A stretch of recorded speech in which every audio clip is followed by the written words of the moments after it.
Oh, hey. Well, as you can see, I've just been kidnapped. But, it's not all bad. They left me a TV and a controller, so I guess they're letting me play video games. They also left me this note, which I'll read right now. If you want to escape, you must beat the game. Baby's day out. Oh no.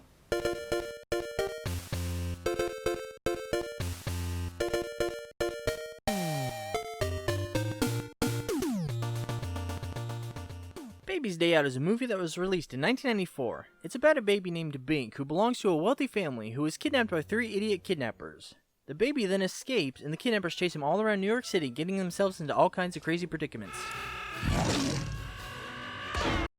Now, I remember watching this movie on VHS when I was a kid, and before the movie started, they showed a commercial for the video game.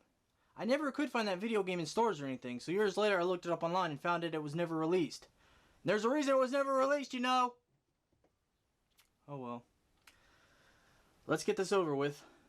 So instead of playing as Baby Bink, or even one of the kidnappers, you play as Bink's guardian angel, a character that was never even mentioned in the movie.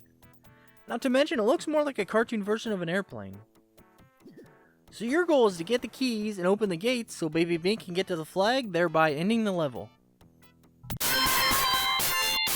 Why would they put that music after you beat the level? It should have been used as a punishment if you failed to complete it.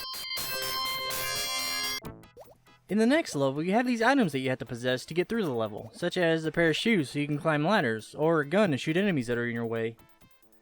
Later on, you have to possess a smaller version of yourself, which apparently is your little cousin. Couldn't you just ask him to help you? Do you really have to possess him? That's just going to make it really awkward at the next family reunion. The further you get in the game, the items you possess get weirder and weirder, like this gun that shoots water balloons, or this helicopter. I mean, you're already an airplane, I don't know why you need to be a helicopter too. Or you can be this, Actually, I don't know what this is, but he shoots bullets out of his mouth, so... Okay.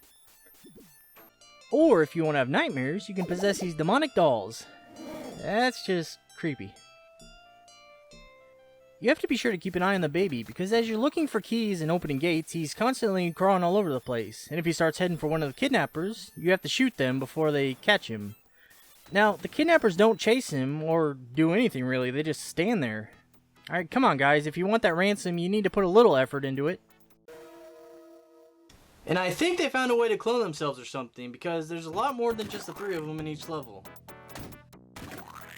Also, am I the only one that thinks that looks like Sal Volcano from Impractical Jokers?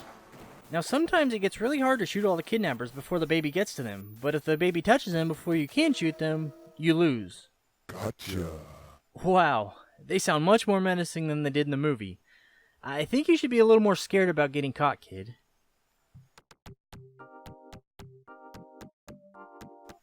At the end of certain levels, there's this minigame you play that's like whack-a-mole, but instead of moles, it's the kidnapper's head on stretched necks. Who thought this was a good idea? It just looks weird. Anyway, you just pound them on their disturbing heads until time's up. Fine. Now you may be thinking that this game doesn't look that bad. Maybe a bit weird, but still fun. Well, let me show you why this game definitely is not fun. First of all, the controls are terrible. You find yourself not being able to stop where or when you need to. And in a game that has a time limit, you need to be able to get where you need to go in the shortest amount of time possible. At first, when this was the only problem, the game wasn't all that bad, and I actually had fun with it. But later on, there are times when you needed to perform a task perfectly, and if you make the slightest mistake, it means starting all over again. There's also these parts in the game where you have to pull off this almost impossible move just to get through the level. It seems more like a cheat you would do to skip ahead in the game, but that's just what you have to do to play the game normally. And finally, maybe the worst thing about this game is the music. You know that deafening screech you hear at the end of each stage? Well, they have an entire level with that so-called music. Trying to play this level is like being tortured. I actually had to turn off the volume on the TV just to be able to play this level.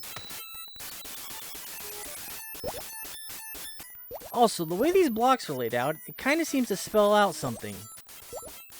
Is that subliminal messaging? Maybe. The game seems to get less and less fun the longer you play it. It just gets so hard sometimes. I've been trying to find a way past this part for 20 minutes. That's it, I can't play anymore. I give up. But don't worry, as long as my guardian angel has a little bit more competence than the one in this game, I'll be okay.